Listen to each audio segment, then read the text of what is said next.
Hello दोस्तों, मैं प्रज्ञा भाग 1 आप लोगों को पढ़ाने जा रही हूँ संवैधानिक ढांचा। इसके अंतर्गत प्रमुख 11 टॉपिक हैं।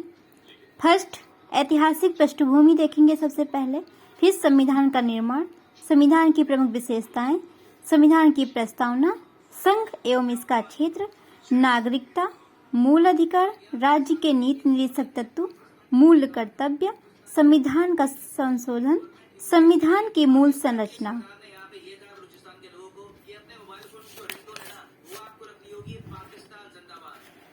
फर्स्ट चैप्टर है हमारा ऐतिहासिक पृष्ठभूमि, हिस्टोरिकल बैकग्राउंड।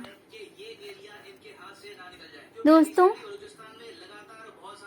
ऐतिहासिक पृष्ठभूमि में हम पढ़ते हैं भारत में ब्रिटिश 1600 ईस्वी में ईस्ट इंडिया कंपनी के रूप में व्यापार करने आए। महारानी एलिजाबेथ प्रथम के चार्टर द्वारा उन्हें भारत में व्यापार करने के विस्तृत अधिकार प्राप्त थे।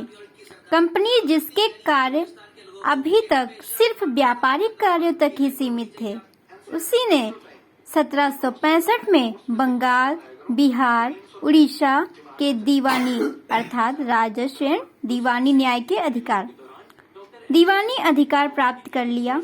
इसके तहत भारत में उसकी क्षेत्रीय शक्ति बनने की प्रक्रिया प्रारंभ हुई। 1858 में सिपाही विद्रोह के परिणाम स्वरूप ब्रिटिश ताज ने भारत के शासन का उत्तरदायित्व प्रत्यक्षतः अपने हाथों में ले लिया। यह शासन 15 अगस्त 1947 में भारत की स्वतंत्रता प्राप्ति तक अनवरत रूप से जारी रहे। इसके बाद स्वतंत्रता मिलने के साथ ही भारत में एक संविधान की आवश्यकता महसूस हुई।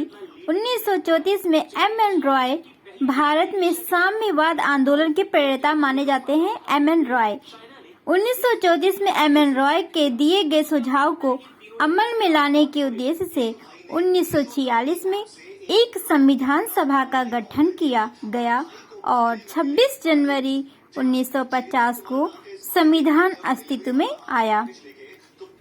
यद्यपि संविधान और राजस्व व्यवस्था की अनेक विशेषताएं ब्रिटिश शासन से ग्रहण की गई थी, तथापि ब्रिटिश शासन में कुछ घटनाएं ऐसी थी जिनके कारण ब्रिटिश शासित भारत में सरकार और प्रशासन की विधिक रूपरेखा निर्मित की गई।